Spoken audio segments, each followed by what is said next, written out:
안녕하세요. 한국손해평가사협회 손해평가사 행복한 소장 이호사입니다. 이번 시간에는 지난 시간에 이어서 그 농작물 재보험에 대해서 좀 더 깊숙이 한번 살펴보도록 하겠습니다. 지난 시간에 이제 손해평가사 시험 제도에 대해서 살펴봤는데요.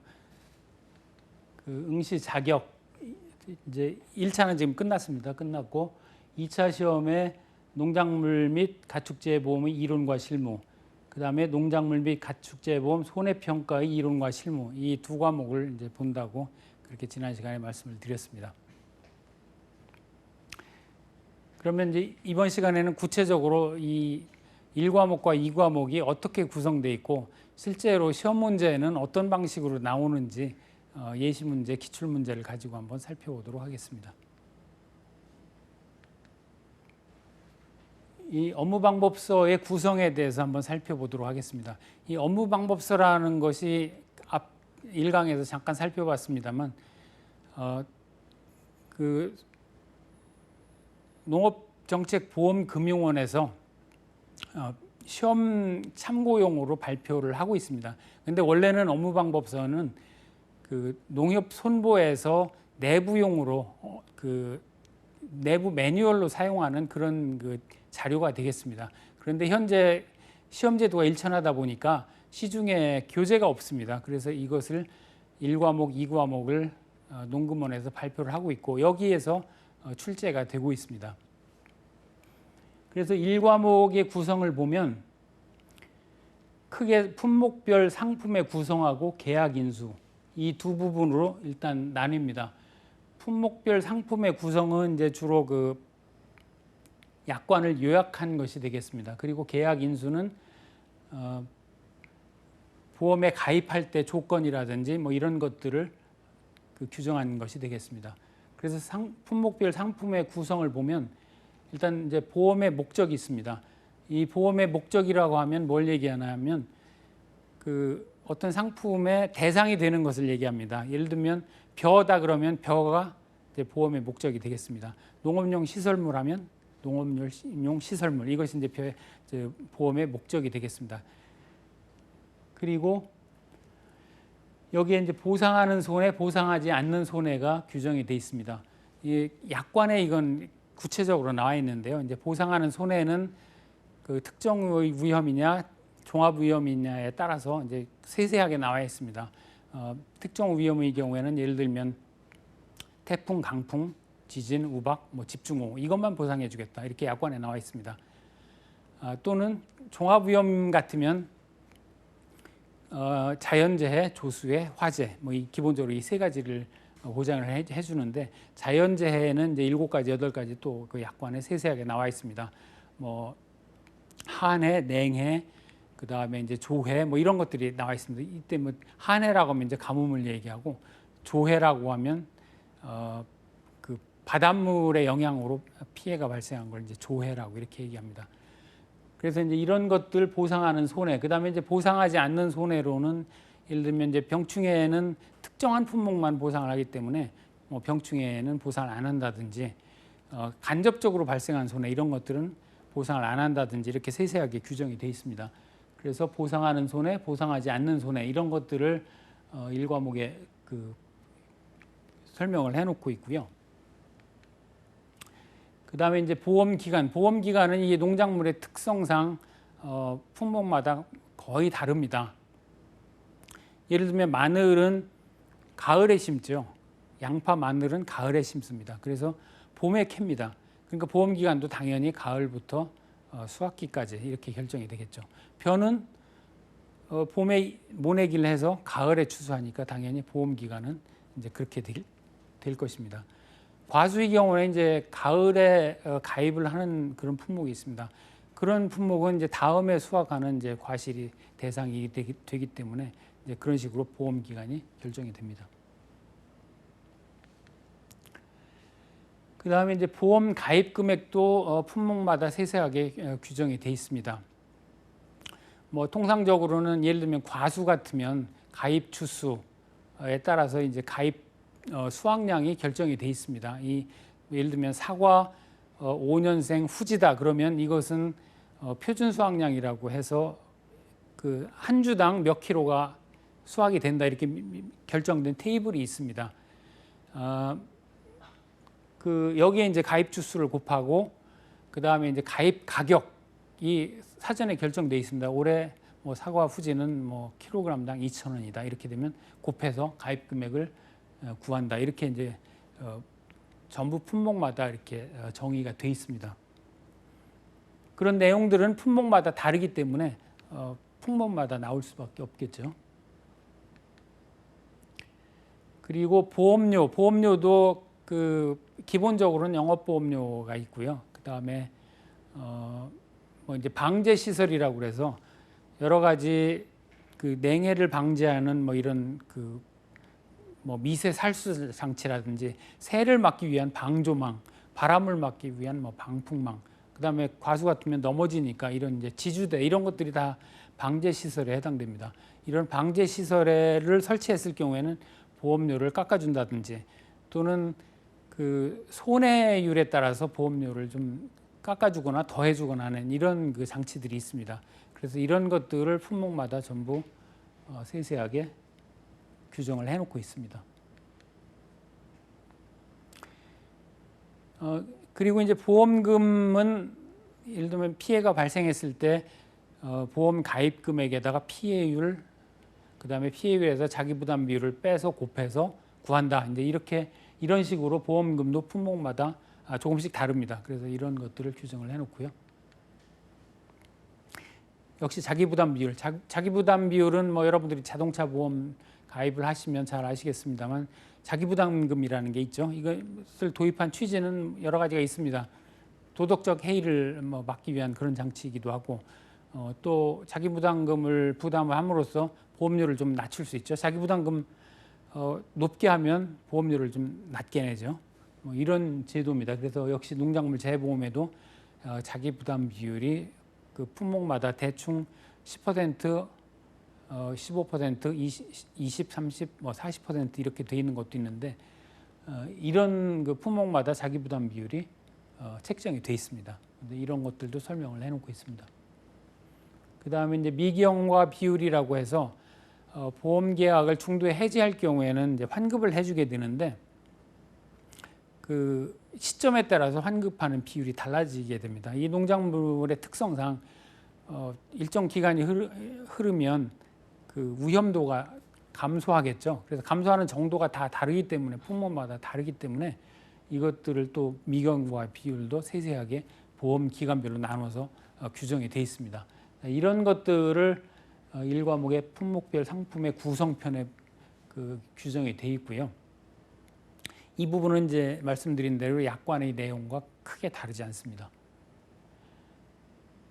그 다음에 계약 인수 부분은 인수 심사를 위한 NH 농협 손보의 내부 기준입니다.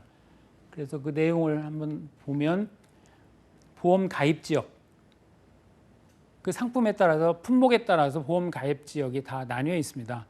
뭐 감귤 또는 참다래 이런 것들은 남쪽에서 주로 자라죠. 그러니까 뭐 제주도라든지 전라도라든지 이렇게 지역을 구체적으로 규정을 해놨습니다. 보험 가입이 어디 가능하다. 그 다음에 이제 보험 가입 기준 말씀드린 대로 그 뭐 농업 경영체에 등록을 해 있어야 된다든지 또는 농사를 직접 짓는 사람만 가입 가능하다든지 뭐 이런 것들을 세세하게 또 농업 보험 가입 기준을 정해 놓고 있고요. 그다음에 이제 품목별로 뭐 가입 금액이 200만 원 이상인 품목만 가입 가능하다든지 이렇게 규정이 돼 있기도 합니다. 그다음에 이제 인수 제한 목적물, 예를 들면 상습 침수하는데 뭐 이런 데는 보험 가입을 잘 안 받아주겠죠. 보험 가입하면 뭐 손해 볼 게 뻔하기 때문에. 그래서 그런 데라든지 하천 구역이라든지 이런 것들은 이제 인수 제한을 두고 있습니다. 그래서 품목별로 이것도 큰 틀은 비슷하지만 품목별로 조금씩 다릅니다. 예를 들면 인삼 같은 경우에는 지력을 굉장히 빨아먹는다고 합니다. 그래서 과거 10년간 인삼을 재배했던 농지에 인삼을 재배하려고 하면 인수 제한이 들어갑니다. 이런 식으로 그 인수 제한을 세세하게 정해놓고 있습니다. 그 다음에 인수 관련 수확량이라고 해서 아까 가입 금액을 정할 때 그 품목별로 그 어느 정도 수확이 된다 이렇게 정해놓은 게 있는데 그게 이제 표준 수확량이라는 거고요. 그 다음에 이제 평년 수확량이라는 게 있습니다. 평년 수확량이라고 하면 과거에 이제 평균적인 재해가 있을 경우에 이 농지에서는 이 정도 수확이 된다 이렇게 이제 계산되는 수확량이 있습니다. 그걸 이제 평년 수확량이라고 하는데 나중에 자세하게 이게 산식도 있고 시험 문제 출제된 적도 있기 때문에 나중에 자세하게 살펴보겠습니다만 그런 것들이 이제 인수 관련 수확량이 되겠습니다. 자, 그럼 기출 문제를 가지고 어떤 식으로 시험 문제가 출제되는지 한번 살펴보도록 하겠습니다. 자, 단답형 문제인데요. 농작물 재해보험의 업무 방법 통칙에서 정하는 용어의 정의로 괄호 안에 들어갈 내용을 답란에 쓰시오. 5점짜리 문제입니다. 그래서 보험의 목적은 보험에 가입한 농작물로 보험증권에 기재된 농작물 또는 나무, 시설작물 재배용, 농업용 시설물, 부대시설 및 농작물을 말한다. 이게 이제 업무방법서에 나와 있는 그대로입니다. 그래서 이런 그 괄호 넣기는 뭐 그대로 단어대로 써 넣어야 되겠죠. 그래서 이게 5점짜리 이런 문제가 나옵니다. 더 살펴보면 표준 수확량이란 과거의 통계를 바탕으로 농지별 재배 환경, 비배 관리, 재배 방식 등을 고려하여 산출한 예상 수확량을 말한다. 그 업무 방법서를 보다 보면 그 한자어가 굉장히 많이 나옵니다. 그 농업이라는 것이 일본을 통해서 도입된 그런 부분이 많기 때문에 원예학 뭐 이런 부분들이 그래서 일본식 그 단어들 그리고 용어 이런 것들이 굉장히 많습니다. 심지어 업무 방법서 상에도 일본어가 등장하기도 합니다. 그리고 우리가 평소에 쓰지 않는 그런 단어들을 많이 씁니다. 이 비배 관리하면 이거 우리가 평소에 쓰는 말이 아니죠. 그러니까 비배 관리는 그 퇴비를 얼마나 줄 건가 하는 이제 이런 걸 얘기하는 겁니다. 관수 뭐 이런 건 이제 물 주기를 이제 관수라고 하고 그 농사 짓는 분들은 금방 그 평소에 쓰는 말이지만 이게 농업을 접해보지 않은 분들은 굉장히 처음에는 이 용어에 대해서 거부감도 많이 드시고 좀 괴롭습니다. 이 용어를 처음에 익히는데. 근데 이제 자꾸 보시다 보면 아 이게 이제 그런 뜻이구나. 그렇게 또 익숙해지실 날도 이제 있습니다. 자, 그래서 이렇게 단답형으로 나오고요. 하나 더 볼까요? 이게 이제 1회 기출 문제인데요. 종합우연 방식 벼 상품 및 업무 방법에서 정하는 용어를 순서대로 답란에 쓰시오. 5점짜리 문제였습니다. 모짜리 등에서 기른 모를 농지로 옮겨 심는 일. 이거는 그냥 상식적으로 우리가 알죠. 이게 모내기죠, 모내기. 그런데 굳이 업무 방법서대로 정하는 용어는 그 모내기라고 안 나와 있고 이양이라고 나와 있습니다. 뭐 이양도 많이 쓰긴 합니다만 역시 한자어에다가 일본식 그 용어가 되겠죠. 그래서 이양이 되겠고요. 그 다음에 물이 있는 논에 파종 하루 전 물을 빼고 종자를 일정 간격으로 전파하는 파종 방법. 뭐 이것은 이제 직파 또는 담수직파라고 하는데요. 뭐 지금은 막 이런 식으로만 나온다. 그렇게 이해를 하고 넘어가시면 되겠습니다. 그 다음에 벼의 이삭이 줄기 밖으로 자란 상태. 이것도 뭐 그냥 우리가 그 벼 이삭이 팼다 이렇게 얘기하는데 그걸 용어로 얘기하자면 이건 이제 출수라는 용어를 씁니다. 이삭 숫자에서 이삭이 나왔다 해서 이제 출수라고 쓰고요. 그 다음에 이삭이 70% 이상 나온 상태를 이제 출수기 뭐 이렇게 표현을 합니다. 그것도 용어의 정의에 그런 식으로 나와 있습니다. 그 다음에 개간, 복토 등을 통해서 논으로 변경한 농지는 이제 전환지다 이렇게 용어의 정의에 나와 있습니다. 자연 현상으로 인해서 간석지 등 연안지대의 바닷물 유입으로 발생하는 피해. 이것은 그냥 상식적으로 하기에는 조금 어렵죠. 이걸 조해라고 합니다. 썰물 밀물의 이제 피해다 이제 이렇게 되겠고요. 또는 그 강화도에 그 벼조사를 갔었는데요. 거기 강화도 이제 방조제를 막아가지고 농지로 간척한 데가 있습니다. 그런 데는 이 바람이 불고 하면 바닷물이 그 해무가 일어나가지고 넘어옵니다. 해무가 넘어와서 그 근처에는 이제 벼가 하얗게 피해를 입는 이제 그런 피해가 있습니다. 이것도 역시 조해의 피해로 이제 볼 수가 있겠습니다. 그 단답형은 그런 식으로 나오고 서술형을 한번 보겠습니다. 서술형이 5문제 15점씩에서 75점이 나온다고 했죠. 자, 이게 3회에 아마 기출된 문제일 겁니다. 농작물 재보험 업무 방법에 따른 특정 위험 방식 나무 손해보장 특별약관에서 정하는 보상하는 손해와 보상하지 않는 손해를 답란에 각각 서술하시오. 뭐 굉장히 좀 장황하게 나오죠. 특정 위험 방식 나무 손해보장 특별약관 하니까 대단한 것 같은데 사실은 업무 방법서를 여러 번 읽어봐야 되겠죠. 그러면 위험 방식 2가지가 있다고 그랬죠. 특정 위험 방식하고 종합 위험 방식. 그 중에 이제 특정 위험 방식. 이것은 이제 3회 기출이기 때문에 지금은 나무 손해 보장은 특정 위험 방식이 아니라 종합 위험 방식으로 변경됐습니다. 그리고 이제 나무 손해 보장, 나무에 대해서도 한 주당 고사를 하거나 피해를 입으면 이제 얼마씩 보상을 해줍니다. 이게 나무마다 다르긴 한데요. 대충 사과배, 단감, 떫은 감은 10만 원, 뭐 포도 5만 원 이렇게 정해져 있습니다. 그 다음에 이제 특별약관은 우리가 그냥 보험 계약을 하면 가입되는 게 보통약관이죠. 그리고 보통약관 외에 어떤 특정한 것을 보장을 하거나 보장을 이 보통약관에 속하는 것 중에 보장을 빼거나 하는 것을 보통 이제 특별약관이라고 하는데 나무 손해보장은 이제 특별약관입니다. 가입을 할 수도 있고 가입을 하지 않을 수도 있습니다. 그래서 이제 이건 특별약관에 의해서 보장이 되는데 그 약관에서 정하는 보상하는 손해와 보상하지 않는 손해를 각각 답란에 서술하시오. 자, 이것은 뭐 좀 암기를 해서 쓰는 수밖에 없겠죠. 답은 어떻게 되냐면 보상하는 손해는 보험의 목적 나무가 보통약관에서 보상하는 손해로 정한 재해로 인하여 입은 손해. 이게 이제 업무방법서에 나와 있는 그대로 문구입니다.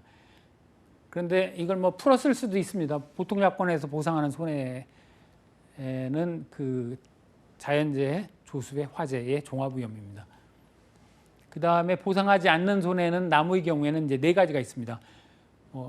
2문자만 따서 이제 보피토병 이렇게 외우기도 하는데요. 보상하지 않는 재해로 제방, 댐 등이 붕괴되어 발생한 손해, 피해를 입었으나 회생 가능한 나무의 손해, 토양관리 및 재배기술 잘못 적용으로 인해 생기는 나무 손해, 병충해 등 간접 손해에 의해 생긴 나무 손해. 이제 이렇게 나무의 경우에는 4가지로 딱 떨어지게 나와 있습니다. 그런데 그 다른 품목의 경우에는 이제 보상하지 않는 손해가 이제 굉장히 깁니다. 그래서 초창기에는 이것을 뭐 10가지를 써라 뭐 이런 문제가 나왔는데 지금은 그렇게 그 국가 자격 시험에서 그렇게 단순 암기해서 출제하는 거는 뭐 그렇게 바람직스럽다고 보이지는 않죠. 그래서 지금은 몇 가지 조건들을 주고 이것이 이제 보상하지 않는 손해에 부합하는지 안 하는지 이런 걸 찾는 이제 이런 문제들이 나오고 있습니다. 그리고 역시 3회 시험 문제인데요. 농작물 재보험 원예시설 업무방법에서 정하는 자기부담금과 소손해 면책금에 대하여 서술하시오. 15점짜리 문제였습니다. 원예시설은 그 하우스나 이런 유리온실 이런 거에 안에다가 작물을 키우는 거죠. 그래서 2가지를 그 원예시설만 가입할 수도 있고 작물만 가입할 수도 있는데 그 요건들이 몇 가지가 있습니다. 항상 그럴 수 있는 건 아니고 유리온실의 경우에는 이제 뭐 온실만 시설만 가입할 수도 있고 그렇긴 하지만 원예시설 작물은 시설을 가입해야 작물을 가입할 수 있고 이제 이런 요건들이 있습니다. 가입 조건 중에. 그런데 자기부담금과 이제 소손해 면책금 이것을 이제 서술하라 이런 문제입니다. 자기부담금은 잠깐 말씀드렸습니다만은 보험을 가입하게 되면 거의 모든 보험 상품에 자기부담을 이제 지우고 있죠. 그래서 일정 금액 50만 원 뭐 이렇게 정할 수도 있고 자동차 보험 같은 경우에는 뭐 50만 원에서 예를 들면 200만 원 이렇게 보통 정하죠. 근데 이제 농작물 재해보험의 경우에는 퍼센트로 정하는 품목이 많고 일부 품목의 경우에는 이제 금액으로 정합니다. 그래서 자기부담금 원예시설의 경우에 자기부담금, 그 다음에 소손해 면책금이라는 그런 개념이 있는데, 소손해 면책금은 자기부담금 중에서 10만 원, 뭐 그 금액은 이제 약관에 정하기 나름입니다. 그 지급해야 되는 보험금을 계산했더니 10만 원보다 크더라 그러면 자기부담금을 안 빼고 그냥 보험금을 전체를 주는 겁니다. 이런 게 이제 소손해 면책금입니다. 대신에 10만 원보다 작게 났다 그러면 그거는 그냥 없었던 일로 합시다. 이제 이렇게 하는 것이 소손해 면책금인데, 그거를 업무방법서에 정하는 대로 그 다음에 이제 논리에 맞게 이렇게 서술을 해야 되겠죠. 그래서 자기부담금은 단지 단위 1사고당 적용을 한다. 농업용 시설물 부대 시설의 경우에는 손해액의 10%로서 30만 원에서 100만 원 한도로 한다. 범위에서 자기부담금을 차감한다. 다만 피복제 단독 사고는 10만 원에서 손해액이 10%가 10만 원에서 30만 원 범위에서 자기부담금을 차감한다. 이런 식으로 서술을 해야 됩니다. 물론 그 논지에 맞고 그러면 논점에서 안 벗어나면 이게 점수를 주겠지만 이게 그 시험이 경쟁이 심해지고 하면 뭐 감점을 당할 염려는 항상 있습니다. 이 업무방법서가 좀 다르게 썼을 때. 그래서 이제 이게 괴로운 과목 중에 하나인데, 이걸 전부 문구까지 토시까지 하나까지 다 외워야 되느냐 이제 이렇게 질문하시는 분들이 계세요.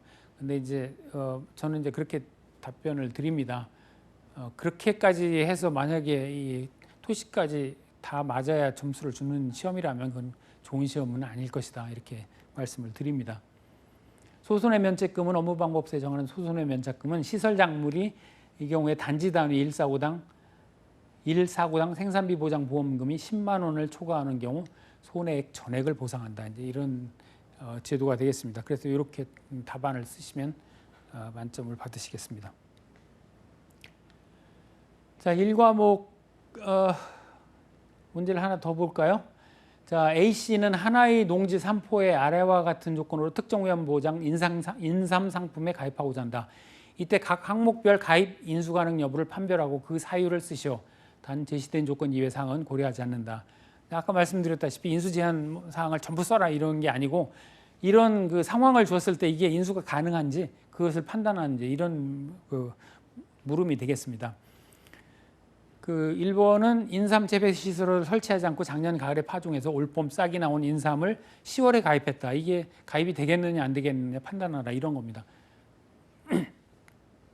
인삼밭 가보시면 인삼밭에 까만 그 차양을 그 설치했죠. 이것을 이제 해가림 시설이라고 하는데, 이것은 이제 나무로 하거나 뼈대가 나무로 하거나 철제로 하거나 이제 이 두 가지 종류로 합니다. 그래서 그 시설을 가입을 받아주고요. 인삼만 있다 그러면 가입을 안 받아줍니다. 그러니까 인삼 재배 시설 설치하지 않았다면 가입을 할 수가 없습니다. 그 다음에 가을에 파종해서 봄에 싹이 났습니다. 그리고 이제 10월에 보통 인삼은 가입을 하는데, 올해부터는 4월도 가입을 받아주긴 합니다만 작년까지는 10월에 가입을 받아줬습니다. 그러면 올봄에 싹이 나온 인삼은 이게 몇 년생인가 이제 이런 문제가 생겼죠. 이건 1년생입니다. 올봄에 싹이 났기 때문에 작년 가을에 파종을 하긴 했지만, 그 3위 경우에는 이것을 겨울에 심어야 이게 이제 싹이 난다고 합니다. 그래서 이건 가입이 불가합니다. 2년근 이상만 가입을 하기 때문에 이것은 그 다음에 가입을 해야 가입을 받아줍니다. 그 다음에 해가림 시설을 설치하지 않았기 때문에 이것은 가입 불가다. 이렇게 되겠습니다. 그 다음에 두 번째, 올가을에 인삼을 수확한 산포 인삼 재배 시설을 10월에 가입했다. 그러니까 가을에 인삼을 다 수확했어요. 근데 시설은 아직 남아 있으니까 이것이 겨울에 폭설로 피해를 볼 것 같다. 그래서 가입을 해주세요. 이런 문제입니다. 역시 가입이 안 되겠죠. 인삼 수확 종료 후에 해가림 시설은 가입 불가다. 이렇게 이제 업무방법서에 나와 있습니다. 그 다음에 세 번째, 7년 전에 인삼 재배했던 논으로 정식 6개월 전에 고추를 재배한 농지. 이게 가입을 가능하냐 이제 이렇게 물어보는 겁니다. 10년 이내에 인삼을 재배했던 농지는 인삼 재배를 가입을 할 수 없습니다. 다만 논의 경우에 이제 6년으로 이렇게 완화를 합니다. 그러니까 7년 전에 인삼 재배했던 논이면 가입은 일단 가능합니다. 그 다음에 정식 6개월 전에 고추 재배한 농지, 이것은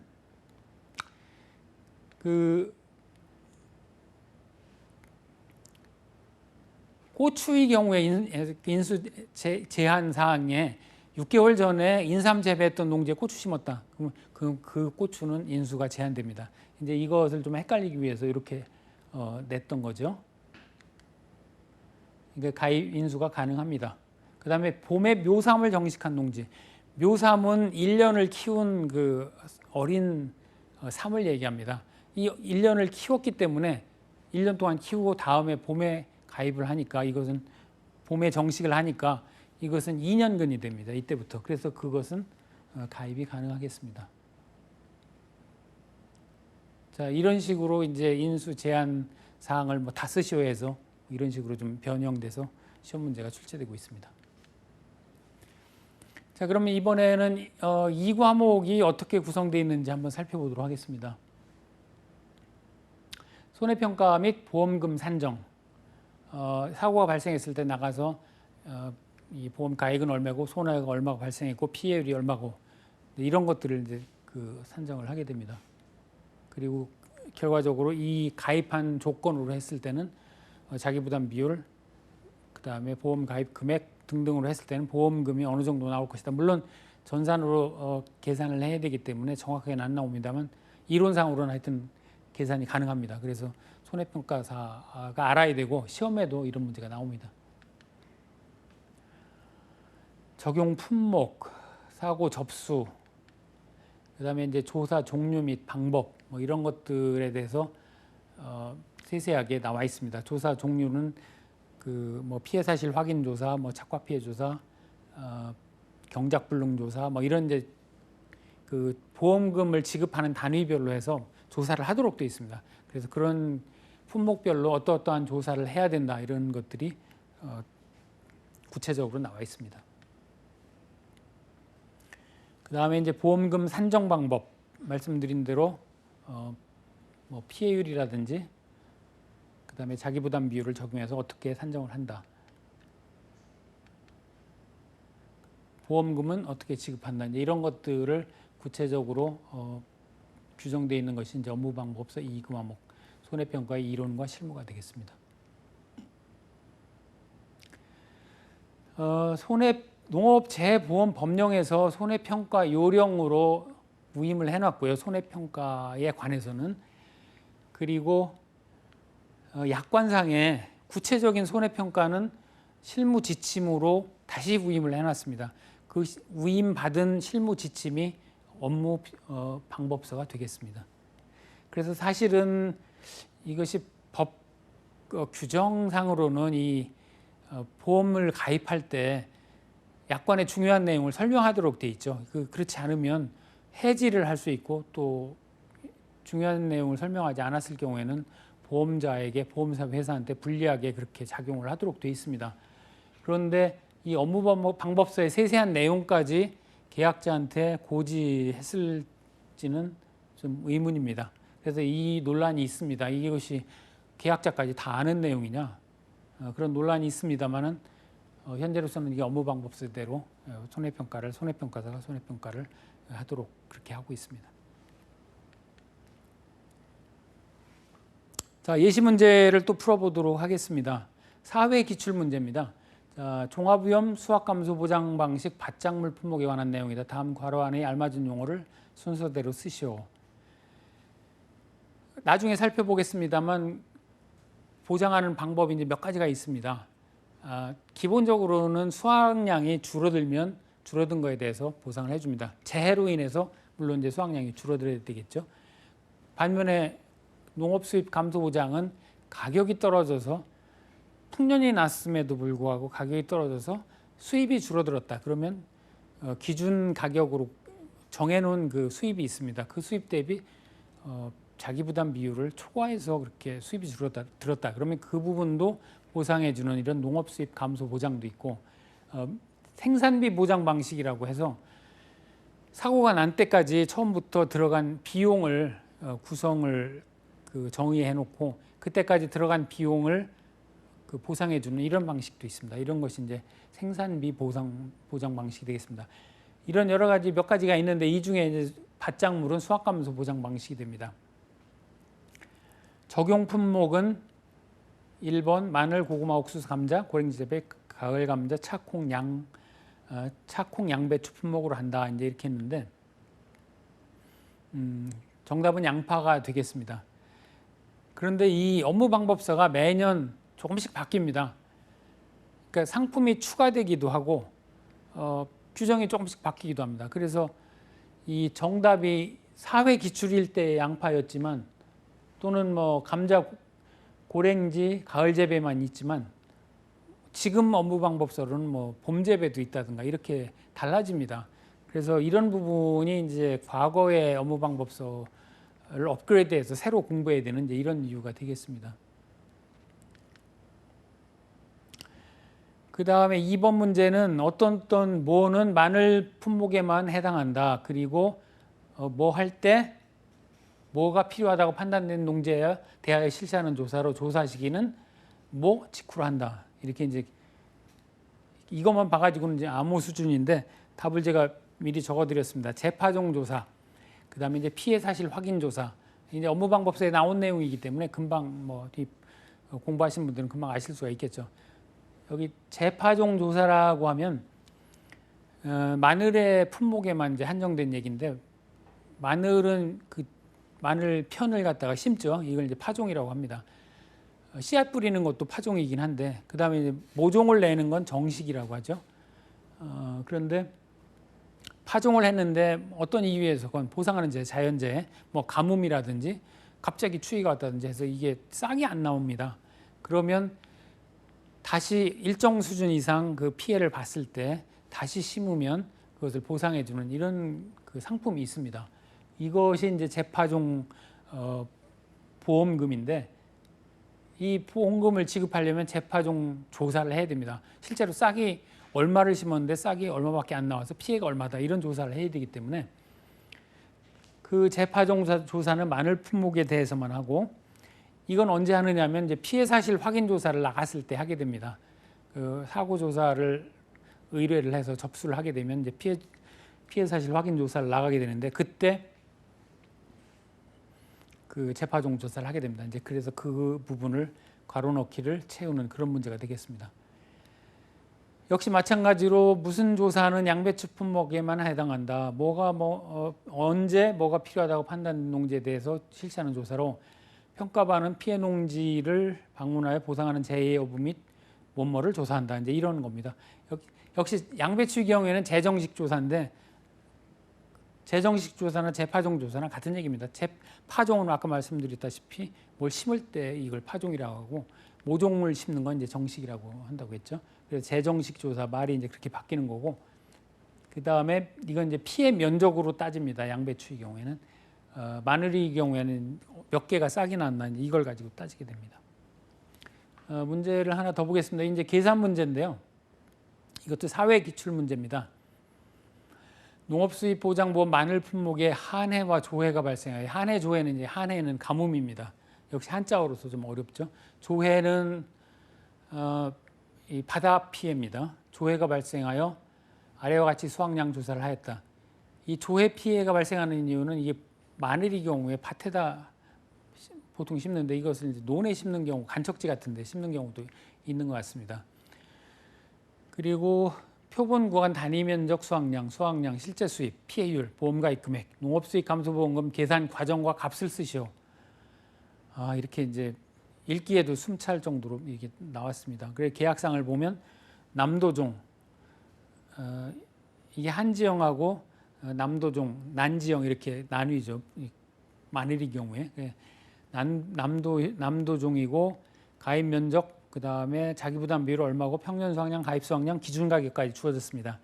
그리고 조사를 해봤더니 이제 전형적으로 이렇게 나옵니다. 계약은 이렇게 돼 있고 조사를 했더니 실제 3,300에서 경작을 하고 있고 타작물 다른 품목을 기르고 있더란 얘기죠. 뭐 마늘을 길러야 될 옆에 양파를 기르고 있다든가 이런 부분들은 3,300제곱미터가 가입을 했지만 이 부분은 저렇게 하면 이제 평년 수확량만큼 수확을 한 걸로 쳐줍니다. 아무리 피해가 났어도 피해가 뭐 양파니까 얼마가 났는지 모르는 거죠.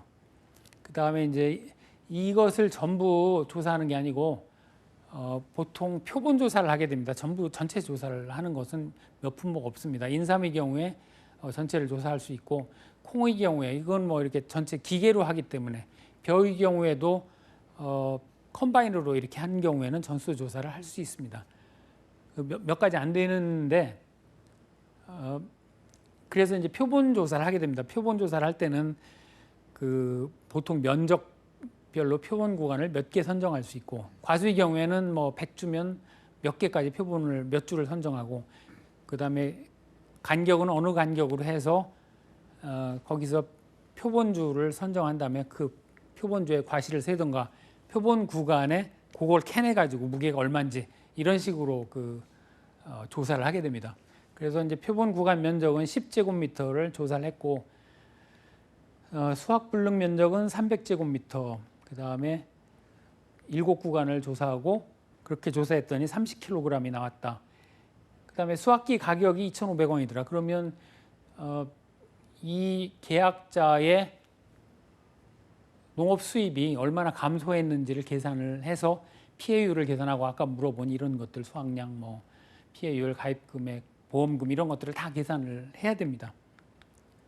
그래서 이제 이렇게 그 답안이 나오는데 지금 이 답안을 설명을 드려도 별로 의미는 없을 것 같고요. 뭐 그냥 간단히 말씀을 드리면 그 표본 구간에 수확을 했으면 이게 1제곱미터당 몇 킬로그램이 수확됐는지를 계산을 하고 그 다음에 전체 조사 대상 면적 이 마늘을 심었으니까 여기서 얼마가 그렇게 해서 나와야 되는 그런 면적이 있겠죠. 곱하면 이 전체 수확 면적이 나올 겁니다. 추정 면적이죠. 표본 조사니까. 그렇게 나오고 그다음에 여기에 이제 아까 얘기한 수확기 가격을 곱하면 실제로 농업 수입이 얼마나 될 거다 하는 이 금액이 나올 겁니다. 그러면 위에 여기 보면 기준 가격이 처음에 주어졌습니다. 계약 시에 이건 주어지는 건데요. 기대되는 수입이 이만큼이었는데 지금 가격이 3,000원에서 2,500원 떨어졌으니까 그 수입이 줄었겠죠. 그래서 그 수입이 준 것을 계산을 해서 기준 수입으로 나눠주면 이제 피해율이 될 겁니다. 그래서 피해율이 얼마가 나왔으니까 지금 자기 부담 비율이 얼마니까 그것을 제하고 보험금은 얼마다 이제 이렇게 계산하는 과정이 이런 이제 복잡하고 지난한 과정이 되겠습니다. 이것을 앞에 단답형 문제도 있지만 이런 것들을 이렇게 쓰려면 그 굉장히 연습이 훈련이 돼 있어야 됩니다. 그래서 이런 공식은 뭐 당연히 외워야 되고 이런 유형별로 푸는 문제를 이제 연습을 많이 해야 풀 수 있는 이제 그런 문제가 되겠습니다. 자, 지금까지 업무방법서가 1과목, 2과목이 어떻게 구성되어 있고 그 다음에 문제는 어떤 식으로 나오는지 간단하게 기출문제를 중심으로 한번 살펴봤고요. 본격적으로 농업재해보험은 이건 이제 지난 시간에 살펴본 겁니다만 구체적으로 어떻게 구성이 되어 있는지 구체적으로 한번 살펴보겠습니다. 크게 보장 위험에 따른 구분을 할 수 있고요. 그 다음에 보장 내용에 따라서 구분을 할 수 있습니다. 이게 크게 두 가지로 나눌 수 있는데 하나하나 살펴보도록 하죠.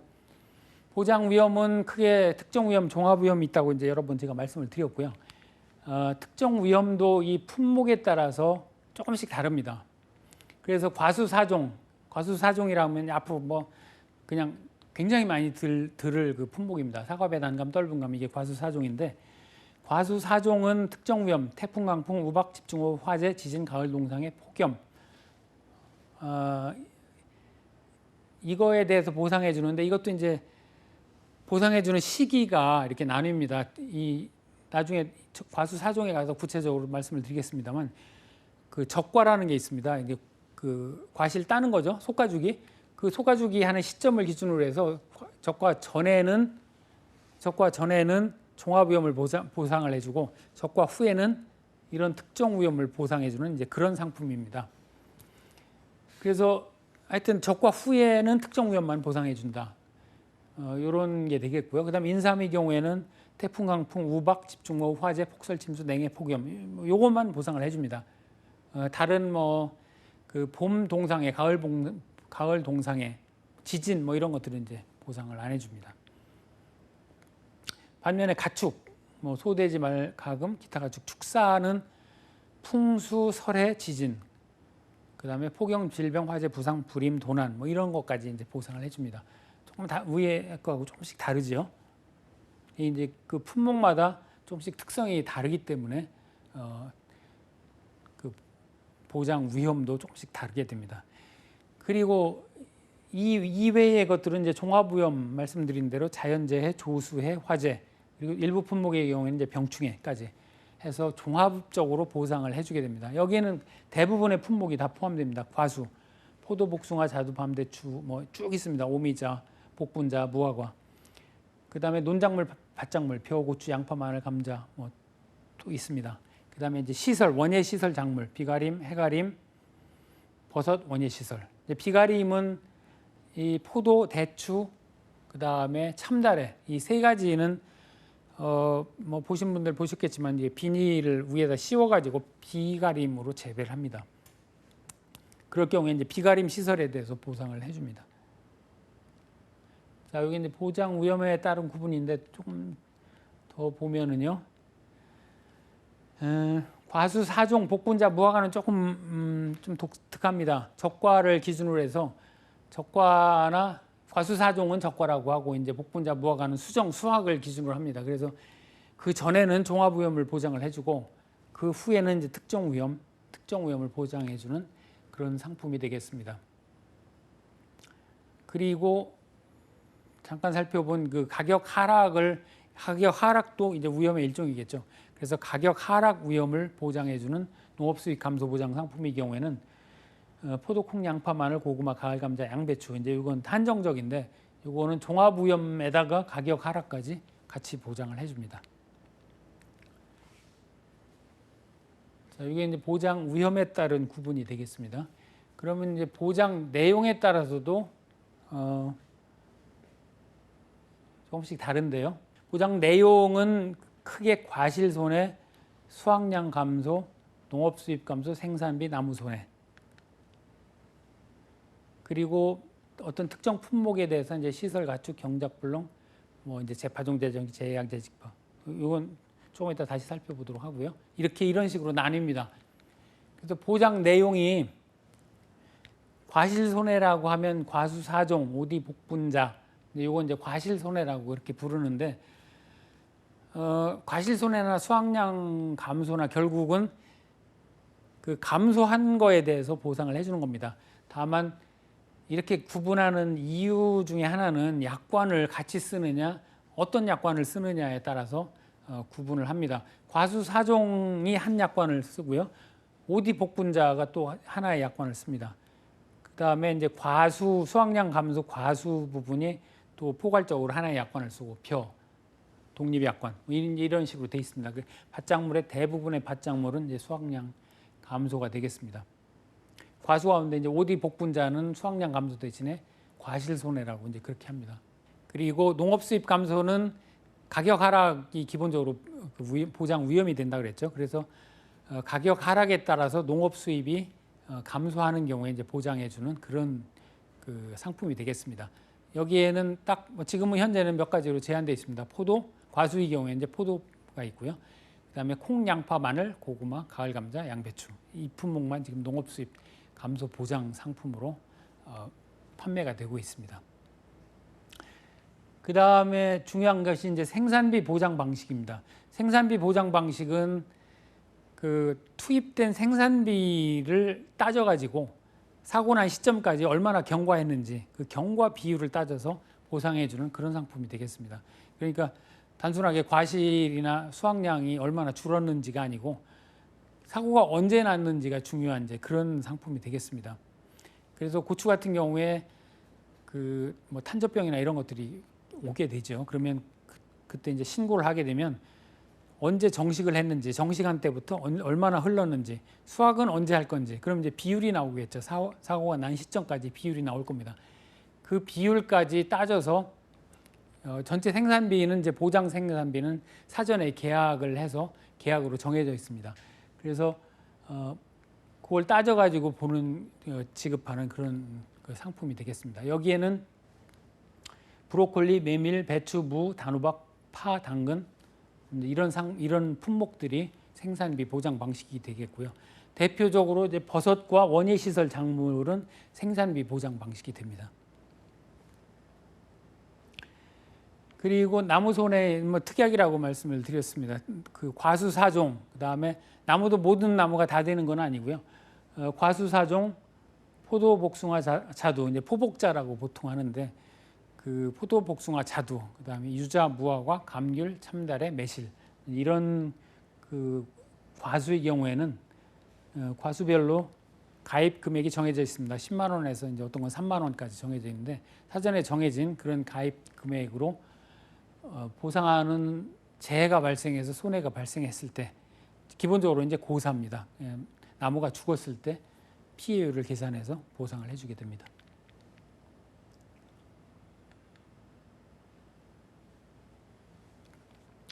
그리고 시설과 가축의 경우에는 조금 다릅니다.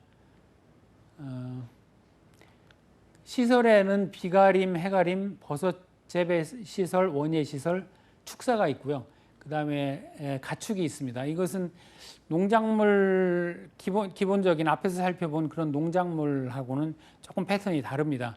이것은 이제 어떻게 보면 재물 손해, 물론 농작물도 재물이긴 합니다만 재물 손해 쪽에 가깝기 때문에 기존의 그 약관들을 화재보험 약관이라든가 이런 약관들을 그대로 차용해서 쓰기 때문에 기존의 손해사정사들이 해왔던 그런 평가 방법을 쓰게 됩니다. 그래서 농작물하고는 조금 그 결이 다른 그런 상품이 되겠습니다. 이 비가림이나 해가림, 원예시설 이런 것들은 약관에서도 보통 약관 외에 별도의 담보로 해가지고 조항이 별도로 되어 있습니다. 그래서 이것은 약간 좀 다르게 보장이 된다고 하겠습니다.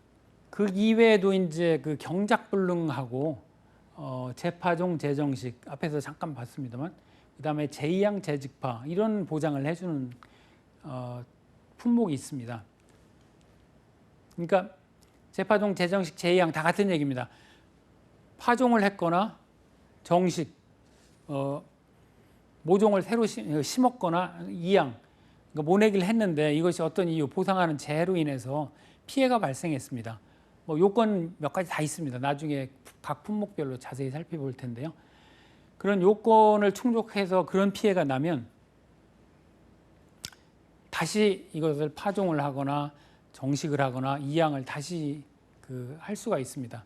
이렇게 했을 때 그때까지 들어간 이제 생산비가 있을 테니까 인건비도 있고 뭐 기계값 뭐 다 있을 테니까 그것을 보장해 준다는 의미에서 보험 가입 금액의 일정 비율을 그냥 줍니다. 뭐 이 산식이 다 있습니다만은 자기 부담 비율에 따라서 그 일정한 비율로 그냥 줍니다. 이거 피해율을 뭐 수확이 얼마나 감소했나 이런 걸 따지는 게 아니고, 그래서 요 품목에는 이제 마늘의 경우에 재파종, 양배추의 경우에 재종식, 벼의 경우에 재이양, 재직파 이런 그 보상을 해주는 이런 품목이 있습니다. 그래서 이제 보장 내용을 조금 결이 다르기 때문에 구분을 해봤고요. 그 다음에 위에 있는 경작불능은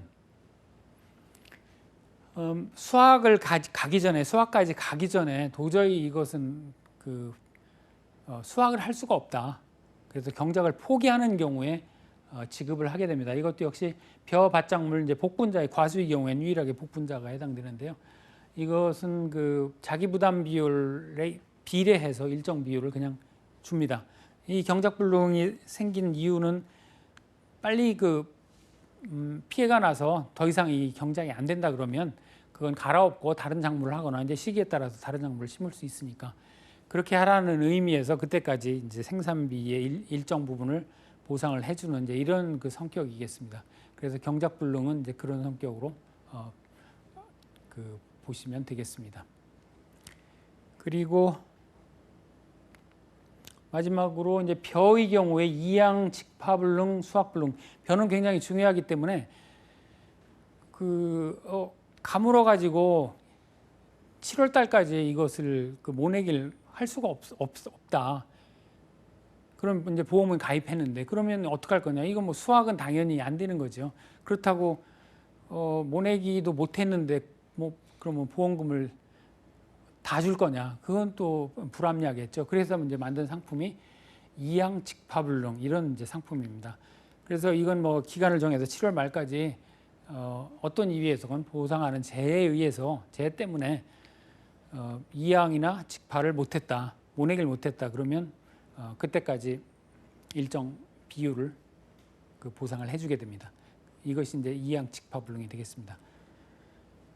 그리고 수확불능은 수확기까지 이제 경작을 했는데 뭐 어떤 이유에서건 태풍이 와서 좀 휩쓸어 버리건 뭐 강풍 또는 폭우로 인해서 도저히 벼가 다 누워가지고 싹이 나버렸다. 수확해도 이거는 뭐 거의 수확할 게 없다 그러면 이제 수확불능이라고 그래서 이것 역시 자기부담 비율에 비례해서 일정 부분을 보상을 해주게 됩니다. 이것이 이제 수확불능이 되겠습니다. 자, 기출문제 배점을 분석을 해봤습니다. 이제 앞에서 살펴본 것들이 기출문제 분석을 하는데 필요하기 때문에 이제 살펴본 거고요. 기출문제 배점 분석을 통해 가지고 어느 부분을 중점적으로 공부해야 될지를 우리가 살펴보기 위해서 기출문제 배점 앞에 그런 내용을 좀 살펴봤습니다. 자, 기출문제가 어떻게 나왔는지 한번 보겠습니다. 1회부터 5회까지 지금 시행이 됐고요. 그 두 과목에 120점 이상을 받아야 합격이라고 했죠. 지금 보시면 몇 가지 품목에 이제 집중된 걸 볼 수 있습니다. 그러면 지금 다 150점 내외가 되기 때문에 뭐 이런 과목만 집중적으로 해서 120점 넘으면 되겠네. 이제 이런 생각을 하실 수가 있겠죠. 집중과 선택을 해야 되겠죠. 뭐 그래서 아주 출제 빈도가 낮은 그런 것까지 이제 해야, 그런 것은 좀 후순위로 돌리고 배점이 높은 것을 집중적으로 이제 공부해야 될 이제 그럴 필요도 있겠습니다. 여기서 특이한 거는 가축의 경우에는 3회에 도입이 됐습니다. 그래서 가축은 지금 1회, 2회에는 시험이 없었고요. 3, 4, 5회부터 도입된 품목입니다. 보시면 과수 4종이 압도적으로 높습니다. 뭐 1회는 초창기라서 그렇다 치고요. 70점까지 배점이 됐습니다. 2회, 3회, 4회 61점. 그러니까 이제 과수 4종이 어렵기는 합니다. 이게 폭도 넓고 공부해야 될 부분이 많기는 하지만 이렇게 배점이 높기 때문에 또 이것을 소홀히 할 수 없는 이제 그런 품목이 되겠습니다. 그리고 두 번째로 이제 중요한 게 벼 품목입니다. 벼 품목도 보면 평균 30점대가 이제 배정이 됩니다. 평균 30점대이기 때문에 벼는 사실은 이제 과수 4종에 비해서는 좀 범위가 좁습니다. 좁고 이렇게 이해하기 어려운 그런 부분은 좀 적다고 하겠습니다. 그래서 벼를 좀 집중적으로 공부를 하시면 높은 점수를 받으실 수가 있을 것 같습니다. 그 다음에 이제 과수는 사실은 이게 품목이 많습니다. 포복자라고 그랬죠. 포도, 복숭아, 자두, 그 다음에 밤, 참다래, 뭐 대추, 오미자, 유자, 뭐 이런 뭐 굉장히 많습니다. 그리고 그 산식이 굉장히 좀 어렵습니다. 이해하기 어렵게 돼 있기 때문에 이 부분을 조금 간과하는 부분이 있는데 그래서 보시면 4회에는 아예 출제도 안 됐었습니다. 1회하고 4회. 그래서 공부를 안 했었는데 이제 5회에 갑자기 이제 40점씩이나 배점되니 이거를 과수 품목을 안 할 수가 없는 이제 이런 품목이 돼 버렸습니다. 그래서 구석구석 봐야 되는 이제 이런 어려움이 있기는 합니다. 그리고 밭작물도 역시 밭작물에는 이제 농업수익 감소 보장까지 포함해서인데요.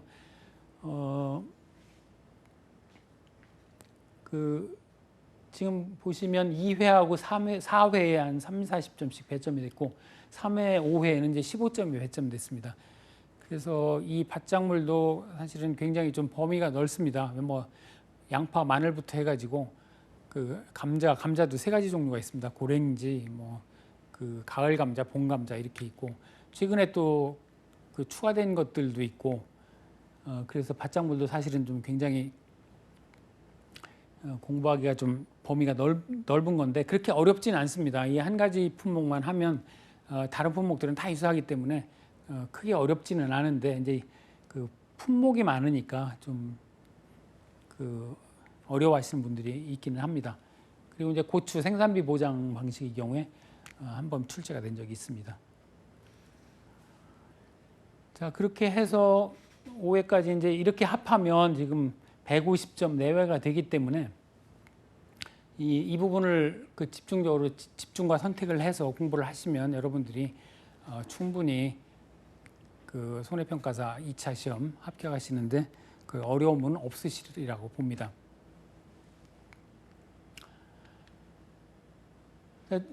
지금까지 그 농업재해보험의 개요, 그 다음에 그 업무방법서는 어떻게 구성되어 있는지, 그리고 그 업무방법서에 나온 보상하는 재해, 그 다음에 그 보험의 종류 이런 것들을 이제 보장하는 내용 이런 것들을 쭉 한번 살펴봤고요. 배점까지 살펴봤고 다음 강좌부터는 이 배점의 그 배점이 높은 품목부터 해가지고 과수사종, 벼 이런 순서로 해서 몇 강씩 이렇게 끊어서 한번 살펴보도록 하겠습니다. 자, 그러면 지금까지 손해평가사 2호 해설이었고요. 3강에서 찾아뵙겠습니다.